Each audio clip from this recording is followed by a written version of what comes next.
누가복음 19장 11절부터 28절까지 낭독하겠습니다.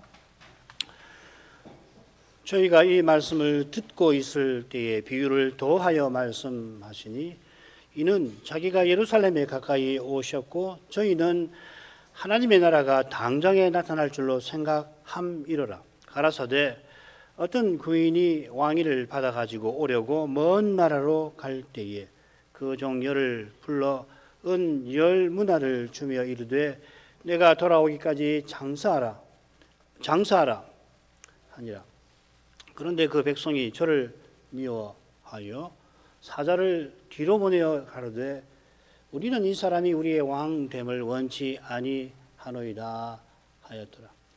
귀인이 왕위를 받아 가지고 돌아와서 은 준 종들의 각각 어떻게 장사한 것을 알고자 하여 저희를 부르니 그 첫째가 나와 가로되 주여 주의 한 문화로 10문화를 남겼나이다. 주인이 이르되 잘하였도다 착한 종이여 내가 지극히 작은 것에 충성하였으니 10고을 권세를 차지하라 하고 그 둘째가 와서 가로되 주여 주의 한 문화로 5문화를 만들었나이다. 주인이 그에게도 이르되 너도 5고을을 차지하라 하고 또 한 사람이 와서 가로되 주여 보소서 주의 한 문화가 여기 있나이다.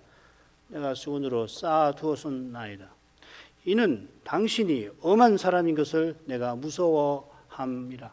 당신은 두지 않은 것을 취하고 심지 않은 것을 거두나이다. 주인이 이르되 악한 종아 내가 네 말로 너를 판단하노니 너는 내가 두지 않은 것을 취하고 심지 않은 것을 거두는 엄한 사람인 줄 알았느냐. 그러면 어찌하여 내 은을 은행에 두지 아니하였느냐. 그리하였으면 내가 와서 그 별리까지 찾았으리라 하고 곁에 섰는 자들에게 이르되 그 한 문화를 빼앗아 10문화 있는 자에게 주라 하니 저희가 가로되 주여 저에게 이미 10문화가 있나이다. 주인이 가로되 내가 너에게 말하노니 무릇 있는 자는 받겠고 없는 자는 그 있는 것도 빼앗기리라. 그리고 나의 왕됨을 원치 아니하던 저 원수들을 이리로 끌어다가 내 앞에서 죽이라 하였느니라.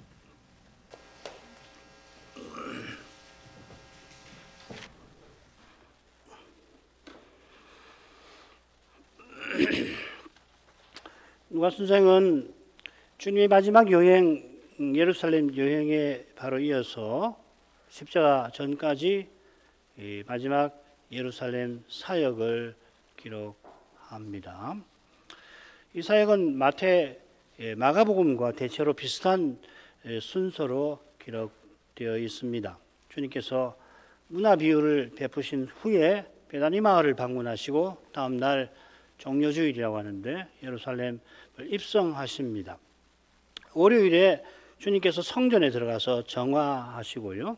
그 다음 날 화요일인데 공회가 성전을 정하신 주님의 권세에 항의를 하게 됩니다. 이날에 주께서 행하신 사역이 공간복음에 가장 길게 나와 있습니다. 그 통계를 보시면은 이 화요일 사역이 가장 많다. 뭐 누가복음 같은 경우는 거의 어떻게 되나요? 3분의 2 정도 되죠. 마태는 특별히 깁니다. 마태복음 21장 어디서부터 될 텐데 굉장히 길죠, 그죠? 무려 211절입니다. 마가복음도 누가복음이랑 비슷한데 좀 더 통계적으로 많지요. 마태복음이 종료주일부터 십자가 직전까지 주님의 사역을 마가나 누가보다 2배나 길게 기록합니다. 특별히 감난산 강화 바로 앞에 있는 이 바리새인들에 대한 그 책망, 이 마태복음으로 치면 23장부터 25장까지 특별히 교훈이 길게 나오는 것과 붙어 있죠. 이 기간 사역과 관련해서 마태복음에 기록된 내용이 누가복음에 거의 다 나옵니다. 누가복음에 기록되어 있고 마태복음에 나오지 아니한 교훈과 사건, 가령 이 문화 비유, 또 과부의 헌상, 좀 더 살펴봐야겠지만은 인상적인 게 이 문화 비유가 처음에 나오고 또 이 감난산 강화 직전에 이 과부의 헌상을 이 누가가 다 기록을 해놨습니다. 자, 이런 내용의 기초에서 이 줄거리를 한번 보십시다. 뭐 대체적으로 보는 겁니다. 먼저 19장 12절부터 28절 문화 비유를 마치고 예루살렘을 향하여 가셨다 하는 겁니다. 여기 핵심 키워드라고 한다면은 재림입니다. 그 다음 올라가셔가지고서 29절부터 48절까지는 입성하시고 성전을 정하시는 대목이에요. 여기는 예루살렘 멸망이 두드러집니다. 그리고 20장 1절부터 44절까지는 주님의 권세에 대한 도전과 거기에 대한 주님의 대답이 있는데 십자가와 예루살렘 멸망이 핵심 주제가 됩니다. 그리고 바리새인을 책망하시고 과부의 헌상을 칭찬하시는데 여기 예루살렘 멸망에 관한 내용이 언급이 되어 있습니다. 그리고 감난산 강화가 마지막인데 예루살렘 멸망과 재림에 관한 부분입니다. 매우 흥미로운, 마태복음도 대체로 그렇습니다. 예루살렘 여행기와 마찬가지로 누가 선생은 마지막 예루살렘 사역에서 십자가와 예루살렘 멸망을 교훈하십니다. 아울러 십자가에서 주님께서 세상에 오신 목적을 이루신 것처럼 장차 세상에 다시 오셔서 심판하실 일이 이 대목 처음과 끝에서 언급됩니다. 그러니까 우리가 예루살렘 올라가시는 거, 뭐 입성하시는 거 할 때 주님의 십자가를 얼른 생각하잖아요. 물론입니다. 그래서 누가도 2장 23장에서 십자가 내용을 길게 쓰질 않습니까? 그런데 아울러 잊지 마셔야 할 것이 예루살렘 멸망, 이게 대단히 중요한 겁니다. 여행기에서도 그랬었죠. 재림도 물론이고요.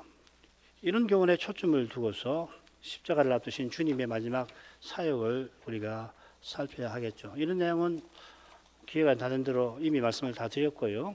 또 드릴 수 있을지 모르겠습니다. 그 다음으로 가죠. 주님께서 문화 비유를 교훈하셨다 이렇게 누가는 기록을 해요. 이 교훈 앞뒤도 예루살렘 여행에 관한 내용이 나오죠. 그 12절부터 27절까지라고 할 수 있는데 11절과 28절을 묶어서 단락을 만들 수가 있습니다. 11절은 예루살렘 여행기의 마지막이기도 하고 그 다음에 예루살렘 사역 배경이 되기도 하고 일종의 연결되는 고리와 같은 구절이라 여기 넣어서 생각을 하려고 합니다. 11절 그리고 문화비유 12절부터 27절 그리고 28절 이렇게 볼 수 있습니다. 이 줄거리를 통해서 주님께서 예루살렘을 향하여 가신 뜻이 무엇인지 문화비유를 통해서 교훈하신다는 것을 짐작할 수 있잖아요. 제자들이 하나님 나라가 당장 나타날 것이라 생각하니까 주님께서 너희들이 지금 말하는 생각하는 그 나라는 재림 때 나타날 거다 그렇게 교훈하시는 거겠죠. 이 주제가 짝을 이루는 단락 끝에도 나옵니다. 21장 31절에 보면 이와 같이 너희가 이런 일이 나는 것을 보거든 하나님 나라가 제자들이 지금 말하는 그 나라가 재림 직전에 그 나라는 그때 가까이 올 거다 곧 올 거다 이 말이죠. 자 11절로 가죠. 저희가 이 말씀을 듣고 있을 때에 비유를 더하여 말씀하시니 이는 자기가 예루살렘에 가까이 오셨고 저희는 하나님 나라가 당장에 나타날 줄로 생각함이로라. 저희가 이 말씀을 듣고 있을 때 주님이 비유를 베푸십니다. 이 말씀이라고 하는 것은 삭개오의 집에 유하실 때에 하신 말씀이고 그 말씀이 9절 10절에 요약되어 있는 거죠. 이 말씀을 듣는 저희는 따라서 주님과 함께 삭개오의 집에 유하던 제자들로 봐야 할 겁니다. 주님께서 주님 자신을 가리켜서 인자라 하시고 내가 세상에 라는 말 없지만 왔다 하셨습니다. 이를 가리켜서 오셨다 해서 초림이라고 부릅니다. 주님께서 이 세상 오신 목적이 예루살렘에서 결정적으로 실현됩니다. 예루살렘에서 정확히 말하면 성 밖에서 예수님께서 이 속죄제로 제물이 되셔서 십자가를 지심으로 잃어버린 자를 찾아 구원하십니다. 마태복음에서는 이스라엘 집에 잃어버린 자를 구원하실 뜻을 밝히셨는데 누가복음에서는 이스라엘 집이라는 말을 탈락시켜버리고 잃어버린 자를 말씀하십니다. 그 차이는 복음서 만든 최초의 독자가 서로 다른 점에 있을 거예요.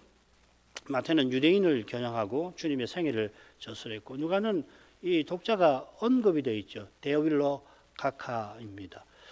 두 분의 강조점이 조금 다를 뿐이지 결국 같은 교훈을 전하는 거죠. 주님이 세상에 오셔서 옛 언약을 이루시고 하늘에 오르셨는데 다시 세상에 오신다는 겁니다. 이것이 문화 비유의 중요한 배경이 됩니다. 귀인이 왕위를 받아 가지고 돌아옴 이렇게 있죠. 그때 주님께서는 유대인만 아니라 모든 민족을 자기 앞에 불러 모아 심판하십니다. 마태복음 마지막에 나오는 25장 마지막에 나오는 양과 목자의 비유, 양과 염소의 비유죠. 바로 그때 하나님 나라가 완성되어 나타납니다. 주님께서 우편의 양들에게 아버지께 복받을 자들이요 혹은 복받은 자들이요 창세로부터 너희를 위하여 예비된 나라를 상속하라 하실 겁니다. 이사야 선지자가 다윗의 자손이 다윗의 위에 앉아 영원히 다스릴 거라 예언할 때 멀리서 결국 이 나라를 바라본 겁니다. 주님께서 예루살렘 여행 중에 이 나라에 관하여 인상 깊게 교훈하셨죠. 장차 혼인식 주인이신데 종들을 자리에 앉히시고 주님이 친히 섬기겠다 하셨습니다. 누가복음 12장 37절 인용하겠습니다. 주인이 와서 깨어있는 것을 보면 그 종들은 복이 있으리로다. 내가 진실로 너에게 이르노니 주인이 띠를 띠고 그 종들을 자리에 앉히고 나와 수종하리라. 우리가 장차 아들들로서 상속할 나라는 하나님의 아들께서 우리를 섬기시니 우리도 피차 먼저 섬기지 않을 수 없게 되는 그런 나라. 어쩔 수 없는 게 아니라 너무도 기뻐서 감격해서 또 이 부한이었이 아니라 가난한 자들을 잔치에 청하라 하는 비유 기억나시죠? 의인들의 부활 시에 가품을 그래야 받는 거다 하시는 비유도 결국 이 나라를 교훈하는 겁니다. 가난한 자는 복이 있도다 하실 때에 누가복음에는 심령이라는 말이 빠지죠. 가난한 자는 복이 있다. 왜 복이 있는가? 이런 나라를 상속할 것이니까, 이런 나라를 받았으니까 그렇게 말씀하셨습니다. 이는 예루살렘 여행을 마칠 즈음에 제자들이 바라는 하나님 나라와는 전혀 다르죠. 이름은 같고 장차 완성된 나라로서 같은 점도 물론 있습니다만 내용에 있어서는 그렇지 않습니까? 그래서 주님께서 여행 내내 바리새인의 누룩을 줄곧 경고하셨습니다. 바리새인의 누룩을 외식이라고 하잖아요. 이 외식은 도덕적 위선이 아닙니다. 그 정도가 아닙니다. 그 정도로 해석하면 성경의 교훈을 다 놓쳐버려요. 기독교는 도덕 아닙니다. 기독교 신앙은 단지 윤리가 아닙니다. 비윤리적이란 말이 아니고 그 넘어서는 겁니다. 바리새인의 누룩, 이것은 바리새인이 자기를 의지하여 자기를 하나님 앞에서 의롭다 하고 그래 자기 영광을 추구하는 그것이죠. 자기 세계를 구축하는 거죠. 대단히 윤리적일 수 있습니다. 바리새인들의 그 도덕 수준이라고 하는 건 당대의 최고 수준이죠. 그러나 이건 하나님 앞에서 실로 악한 것입니다. 이건 하나님 말씀 아니고는 깨달을 수가 없어요. 그리스도의 십자가와 부활을 참으로 믿지 않고서는 불가능한 겁니다. 100번, 1000번 들어도 제가 목사가 되어서 한 3000번 이상 강설을 했거든요. 틀림없이 늘 이런 말씀을 전했을 거라고 생각되는데 3000번을 저에게서 듣더라도 열심히 있어서 그 강설을 들었다 하더라도 깨닫지 않으면 전혀 모르는 거예요. 지금 현대 기독교의 문제도 이거 관계가 되어 있는 겁니다. 지금 우리 눈앞에 있는 현대 기독교의 현실이라는 게 이거랑 딱 붙어 있는 거예요. 기독교를 도덕으로 추락시킨 거예요. 그러니 뭐 도덕 이하도 있겠죠. 상식에도 미치지 못하는 기독교. 가장 이 시대에 훌륭하다고 하는 기독교가 말하는 내용이 뭡니까? 도덕 아니에요. 사회개혁 아닙니까? 민주주의 이념을 실천하는 거 아니에요? 게다가 봉사, 인류애를 실천하자는 거. 그 이상 있습니까? 주류 기독교라고 하는 데서 표명하는 게 그거 아니고 뭐예요? 그게 전부입니까? 전부 아니에요. 기독교에서 말하는 하나님 나라는 전혀 다른 세상이에요. 그 나라의 왕이 자기 종들을 섬기는 그런 나라라고요. 그래서 십자가를 지신 거 아니에요. 내가 섬김 받으러 온 것이 아니라 섬기러 왔고 내 목숨을 많은 사람이 대성물로 주례하노라. 이걸 고백하면서 실제 교회는 어떠냐 이 말이죠. 현대 기독교를 보십시오. 뭐 남 비판하는 우리보단 약이죠, 그죠? 우리도 현대인 아니에요. 너무 깨닫지 못하면은 100번, 1000번 성경을 100독, 1000독을 해도 달라지지 않습니다. 은혜예요.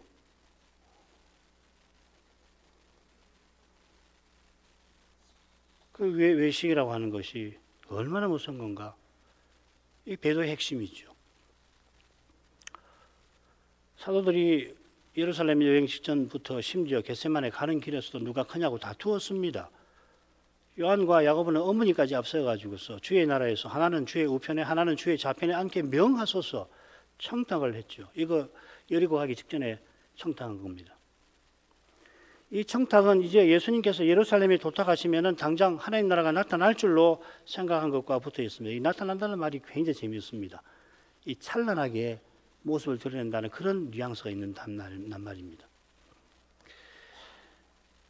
예루살렘 입성 후에 거기 다윗의 위가 크고 찬란하고 또 위험차게 세워질 텐데 누가 주님 좌우편을 차지할 것인가 하고서 십자가 전날까지 제자들이 다투었습니다. 이게 인간입니다. 우리입니다.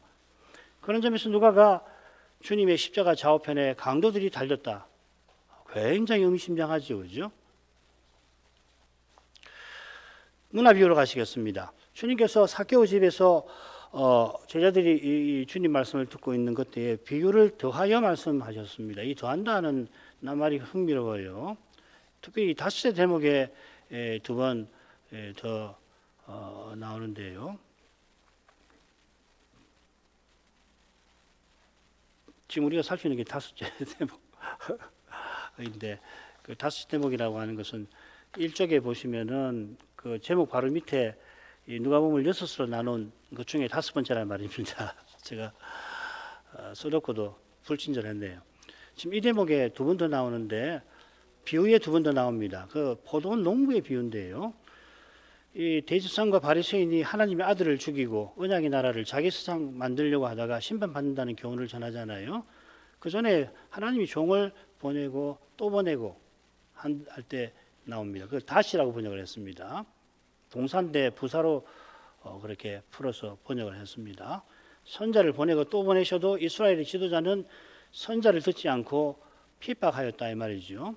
지금 주님께서 들어도 깨닫지 못하는 제자들에게 교훈을 베푸시고 또 베푸신다 하는 취지로 읽힙니다. 비유를 말씀하신 것은 제자들들어 깨닫게 하려 하시는 거죠. 줄거리로 가보십시다. 머릿말이 12, 13절입니다. 귀인이 왕위를 받으러 가면서 종들에게 문화를 줘서 장사하라고 했다는 겁니다. 그 다음 14절이 흥미로워요. 그런데 그의 백성들이 그를 미워해서 자신을 몰래 먼 나라로 보내었다는 이야기죠. 그죠? 그 다음 15절부터 23절이 주인이 돌아와서 종들을 불러서 회개하는 겁니다. 3명의 종이 등장을 하죠. 둘은 착한 종, 하나는 악한 종. 그리고 24, 25절에 곁에 선자들이 등장을 합니다. 귀인의 곁에 선자들이 주인이 처분하는 것에 대해서 의아해합니다. 왜 이렇게 하시지? 그리고 26, 27절은 주인의 심판. 여기 이제 원수를 멸하라. 네. 자기 백성인데 원수라고 이야기를 하죠, 그죠? 달란트 비유와 여러 면에서 비슷합니다. 주인이 멀리 떠나면서 종들에게 자본을 주어 장사하게 합니다. 돌아와서 종들과 회개합니다. 둘은 칭찬받고 하나는 책망을, 심판을 받죠. 아울러 두 비유가 서로 다른 점들도 있습니다. 우선 종이 달란트 비유처럼 셋이 아니라 여기서는 열입니다. 물론 이제 회개할 때는 세 사람만 등장이 됩니다. 선별해서 주인이 주시는 자본도 여기서는 은문화입니다. 무엇보다 다른 점이 주인을 대적하는 백성이 여기 나온다는 겁니다. 종들이 있고 백성이 있어요. 홀수 부분은 주인이 종을 불러 장사하게 하고 종들과 회개하고 원수를 심판하시는 내용이고요. 사이사이에 백성이 주인을 대적하는 일과 또 백성과 다른데 주인 곁에서 그러나 주인의 처분에 이게 뭐지? 의심보다는 이건 이상한 일인데 하는 장면이 나오는 겁니다. 참 있는 것이 성경의 묘미입니다. 자, 12, 13절로 가죠. 가라사대 어떤 귀인이 왕위를 받아가지고 오려고 먼 나라로 갈 때에 그 종 열을 불러 은 10문화를 주며 이르되 내가 돌아오기까지 장사하라 하니라. 주님께서 이 비유에서 어떤 귀인을 등장시키십니다. 이 귀인이라는 말은 문벌 좋은 사람이라 보통 귀족이라고 할 수 있겠죠. 그런데 여기서는 귀족도 보통 귀족이 아니고 왕위를 받을 만한 왕위 승계 자격이 있는 그런 귀인입니다. 많은 주석가는 아켈라오의 역사적 사실을 경우를 들어서 이 일을 설명합니다. 헤롯 대왕 아시죠? 예수님 태어나실 때 왕 헤롯 대왕인데 죽은 후에 그의 장자 아켈라오가 마태복음 2장에 나옵니다. 아버지 유언을 따라 유다와 사마리아와 이두메를 다스리게 되지요. 그런데 이제 왕의 칭호를 받으려고 로마로 떠납니다. 아우구스투스 황제가 그때 황제인데 그에게 분봉왕이라고 하는 이 칭호를 하사하였습니다. 영주지요 사실은. 그가 돌아오기 전에 신하들이 나라를 다스렸습니다. 이런 역사 사실 이런 비유와 비슷한 데가 많긴 하지만은 다른 데가 적지 않죠. 결정적인 차이도 있습니다. 무엇보다 아켈라오가 분봉왕이 된 사실이 언약의 나라에 마땅한 일이 아닌 겁니다. 그의 아버지 헤롯이 유대인의 왕이 된 것이나 그가 왕으로서 한 일은 언약의 나라에서 심각한 문제였습니다. 우리 주님과는 전혀 다르죠. 그가 차지한 왕위는 베들레헴에서 태어나신 다윗의 자손께 속한 겁니다. 아울러 주님께서는 귀인이 나라를 받아서 돌아올 거라 하십니다. 이 왕위가 아닙니다. 사실은 나라라고 되어 있습니다. 똑같은 낱말이 11절에 하나님 나라라고 그렇게 번역이 되어 있죠. 아켈라오는 로마에서 나라가 아니라 권세를 받았다. 아르케라고 하는 이 권세라는 말이거든요. 아켈라오나 다윗 헤롯 대왕은 언약의 나라를 다스리려고 황제에게 권세를 받습니다. 그러나 주님은 아버지께 나라를 받아 돌아오실 겁니다. 요컨대 주님께서 의도적으로 중요한 핵심 표현을 바꾸셨습니다. 얼른 보면은 당대 역사가 요세푸스의 그 표현이 비슷해 보이지만 다른 용어를 쓰세요. 그 차이를 모르고 그게 그 이야기구나 이렇게 하면 곤란합니다. 왜 그렇게 하셨나? 하나님 나라의 교훈을 전하려 하심이죠. 나라를 받기 위해서 귀인이 먼 나라로 갑니다. 탕자 비유에 나오죠, 그죠? 탕자는 세상 행복을 위해서 먼 나라로 갑니다. 아켈라오도 결국 그런 사람입니다. 귀인은 영원한 나라를 가져오려고 갑니다. 우리는 귀인이 간 곳이 저 하늘임을 알고 있습니다. 거기서 그분은 인자로 세상에 내려오셨습니다. 세상에 오셔서 십자가를 지신 후에 다시 하늘로 올라가셨습니다. 예수님은 이런 일을 내다보시고 그 십자가로 나아가실 참입니다. 귀인이 자기 종 열을 불러다가 돈을 맡깁니다. 종이 누구일까? 조금 후에 그 백성이라고 하는 표현과 관련해서 또 살피게 될 겁니다. 10사람은 필시 귀인의 종 전체를 가리키겠죠. 그죠? 이들은 귀인의 집에서 귀인을 섬기는 사람들입니다. 주인은 각 종에게 한 문화씩 나눠줍니다. 한 문화는 100드라크마고요. 한 드라크마는 한 데나리온과 거의 같습니다.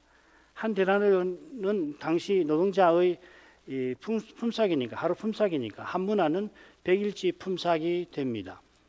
이 금액은 어디 나오냐면 1만 달란트 탕감받은 그 신하가 자기에게 갚지 않았다고 동관을 옥에 가둘 때 그 금액이죠. 그죠? 이 신하가 1만 달란트나 나라 돈을 허비할 만큼 그 나라는 무지무지 큰 제국, 이 세상에서 존재했을 법하지 아니한 제국인데 그 조사해 보면 나오거든요.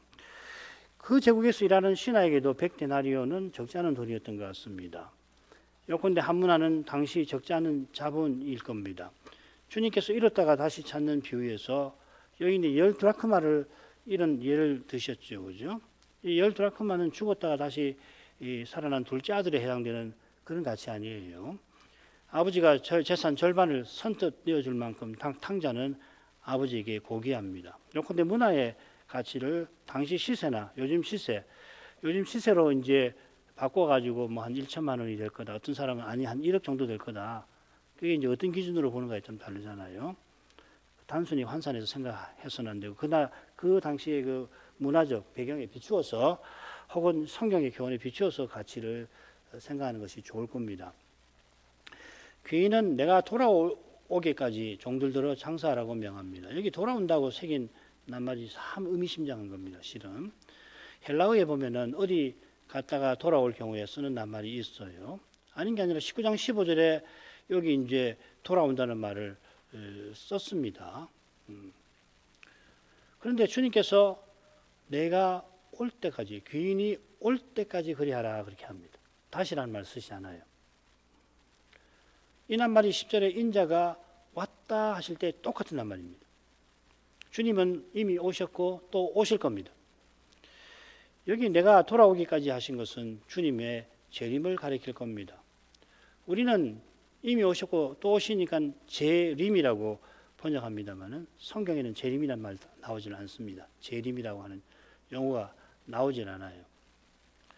보통 이 재림이라고 번역하는 낱말이 바루시아라는 말인데 이건 번역을 보면 오심, 옴, 그 다음에 강림 이렇게 번역되어 있습니다. 이미 오신 주님께서 오시는 겁니다. 시간에 갇혀 사니까 우리는 두 사건으로 이해합니다만은 시간을 넘어서신 주님에게는 둘은 하나입니다. 이게 무슨 의미냐? 바울은 오실 주님께서 이미 오신 것처럼 살았다. 예를 들면 그렇습니다. 주님께서 속히 오실 것을 바라보는 만큼 교회와 신자는 지금 부활하신 주님을 드러내며 삽니다. 그러니까 오신 주님이 다시 오실 때까지 아무 일도 안 하시는 게 아니라 이미 오신 그 목적을 성취하고 계신다 하는 뜻이겠죠. 주님이 주신 사명과 소명을 받들고 사는 길은 주님이 장차 오실 그 순간을 향하는 데에 있습니다. 우리는 인간이라 또 연약해서 현실에 갇혀가지고 그 닥치는 현실에 그저 그 현실이 버겁잖아요. 누구인들 눈앞에 현실이 대처하기 쉬운 현실이 어디 있습니까? 그러니까 자꾸 우리는 그 현실에 갇혀서 그저 하루를 눈이 뜨면 아침이고 어느새 저녁이 오고 그리고 지친 몸으로 하루를 마감하고 내일은 또 그와 같이 다람쥐 쳇바퀴 돌리듯이 살기가 쉬운 게 인간인데요. 주님, 기독교는 이런 연약한 인생을 주님께서 양무리로 삼아서 역사의 길에서 인도하시는 종교입니다. 어떤 시대를 살아가고 있는가 이걸 모르고서 기독교 교리를 아무리 얘기해봐야 이 헛치는 거예요. 어떤 시대인지를 모르는데 다른 시대에 통하는 그런 거. 예를 들면 16세기 종교개혁에서 특별히 이 중요한 그 행위를 지금 21세기에 와서 하면 반드시 잘하는 거냐. 그런 생각해 보시라는 말이지. 그런 거창한 이야기를 두고서 말이에요. 오늘 나는 무엇을 향하여 살아가는가? 왜 아침부터 저녁까지 그렇게 많은 시간을 여기에 저기에 쓰고 있는가? 하나님 말씀 끊임없이 그것을 우리에게 일깨우는 겁니다. 부활하신 그리스도는 지금 무엇을 하고 계시는가?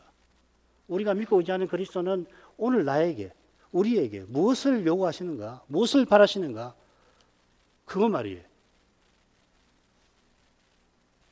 이걸 놓쳐버리면은 기독교라고 하는 종교의 이름으로 이런저런 자기의 목표, 인생의 목표, 자기가 설정한 그것도 실은 대부분의 사람이 좋다고 생각하는 그걸 차용해 갖고서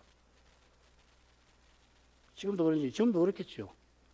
대한민국 국민이 대부분이 추구하는 게 뭡니까? 서울에 아파트 하나 말하는 거 아니에요?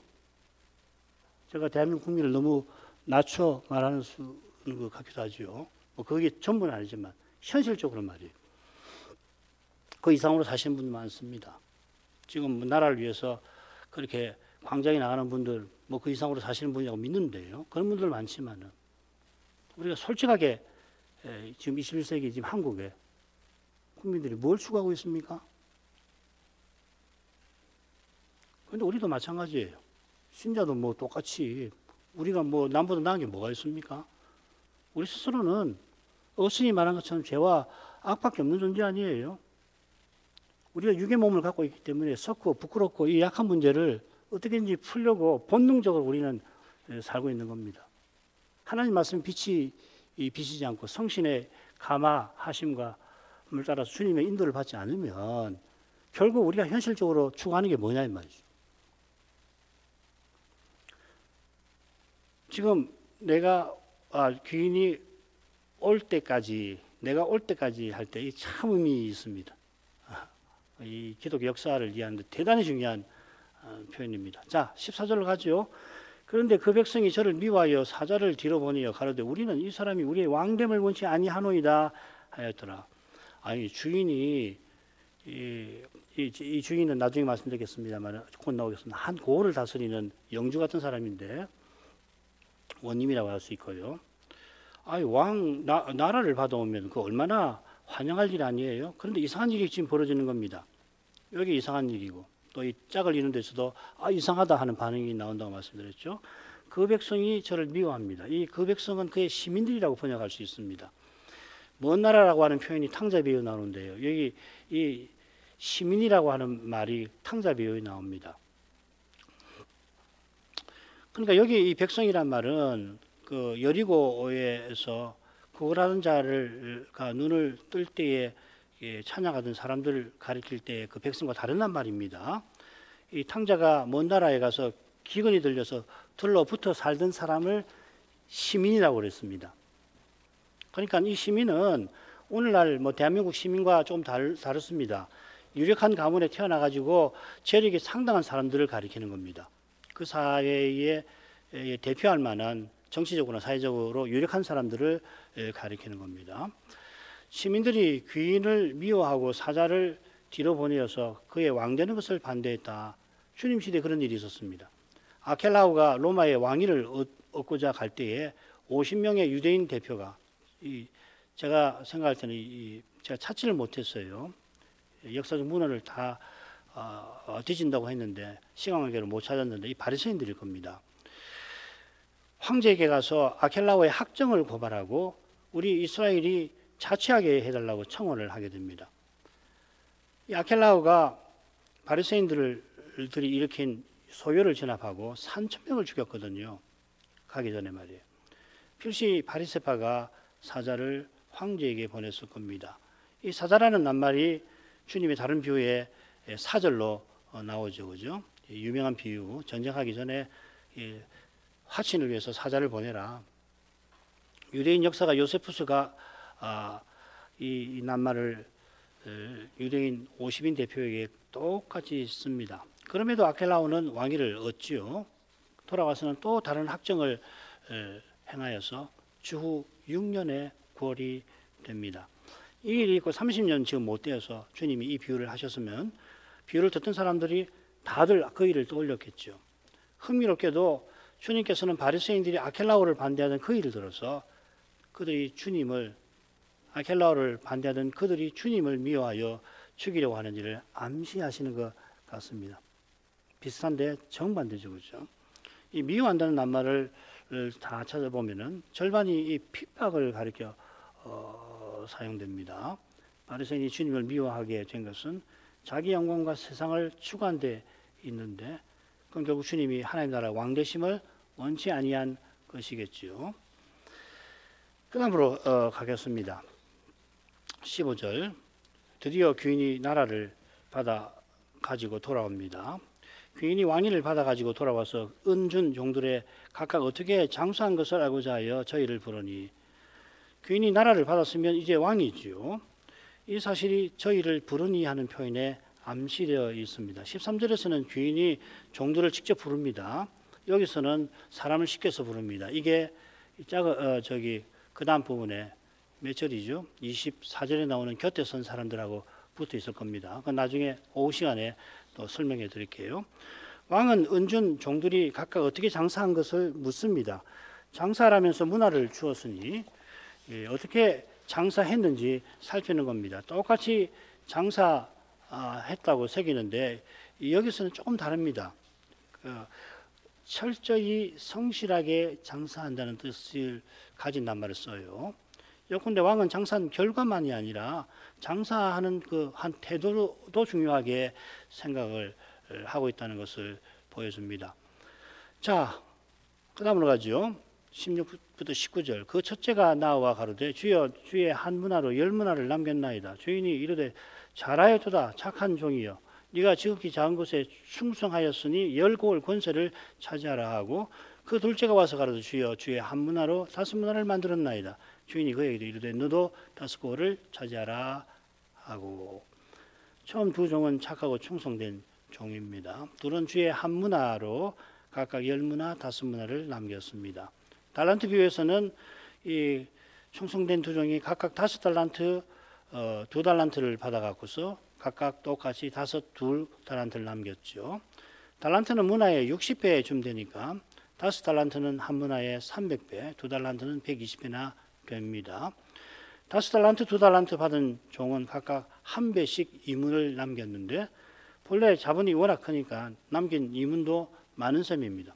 한 문화 받은 두 종이 남긴 이문의 양은 두 달란트 받은 종보다 훨씬 적지만 각각 받은 문화보다 10배, 5배 많이 남겼습니다. 왜 이렇게 다르게 말씀하셨을까 이 말이죠, 그죠? 주께 주시는 사명과 소명이 다 다르고 사명과 소명을 통하여 거두는 결과도 다 다릅니다. 사람이나 교회가 살아가는 현실이 얼른 보면 비슷한 점이 있죠. 인간 세상이니까. 그러나 자세히 보면 다 다르고 살아가는 시대 말할 것이 없습니다.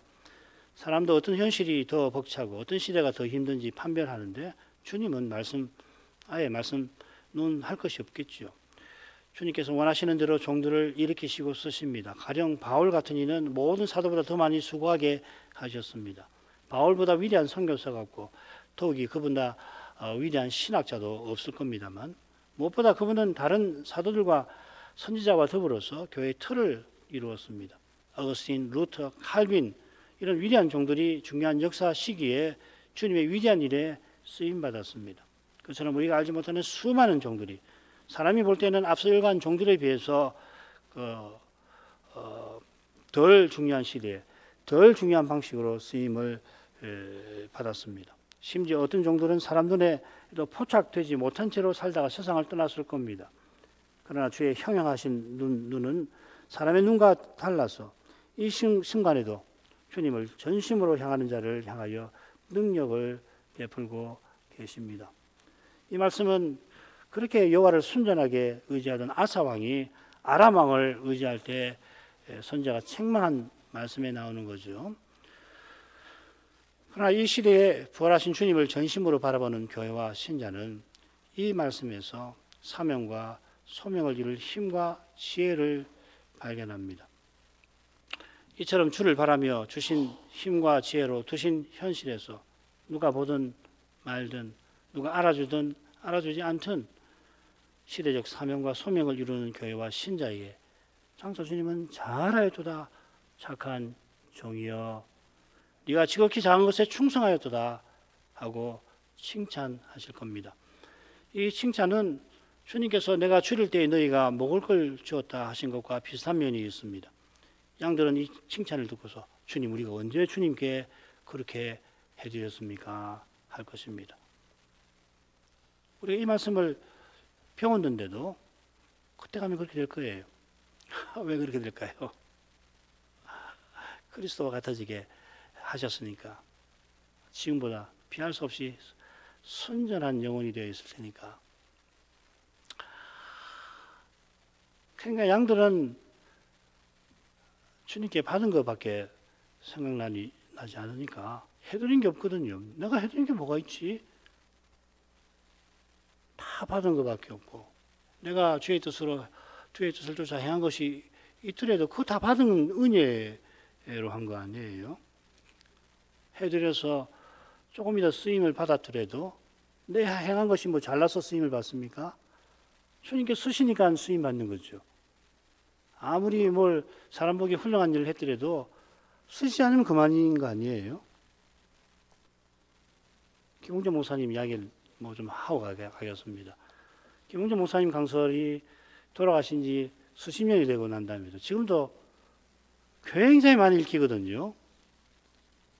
한국의 수많은 사람들이, 우리가 알지 못하는 많은 사람들이 그 강설에서 은혜를 받고 있어요. 그 비결이 뭘까? 예, 훌륭한 강설이죠. 내용이 아주 깊고 이 시대에 꼭 맞는 말씀이죠. 중요한 건 주님 쓰셨다는 거, 쓰신다는 거예요. 그렇게 쓰시는 경우 많지 않습니다. 내가 김홍전을 지금 칭송하려고 하는 게 아닙니다. 우리가 오늘도 부른 이 경배송, 헌상송 받아주시옵소서. 그리고 다른 데 보면 써주십시오. 써주셔야 되는 겁니다. 그러니까 주님이 원하신 데 쓰시는 거예요. 사람 볼 때는 그게 뭐 현자하지 않고 사람은 주목하지 않은 그런 일들 쓰도록 하지만 주님께서 그걸 쓰신다니까요. 오해가 좀 더 생각을 해보도록 하시죠. 바울이 내가 아니요 오직 나와 함께 하신 하나님 은혜로 더 많이 수고했다 고백한 것처럼 오직 은혜로 행한 것이라 그래서 잘한 것이에요. 그처럼 은혜로 주신 것으로 주께 드렸으니까 착한 이 선한이라는 말이거든요. 우리 자신에게는 선한 거 하나도 없습니다. 선한 분은 예수님 말씀대로 오직 하나님 한 분뿐이십니다. 선한 하나님이 선한 것을 주시고 그 주신 선한 것을 선한 뜻에 쓰게 하시는 겁니다. 그렇게 쓰임 받는 사람이 선한 사람입니다. 오늘 이만큼 하고 오후에 또 더 이어가도록 하겠습니다.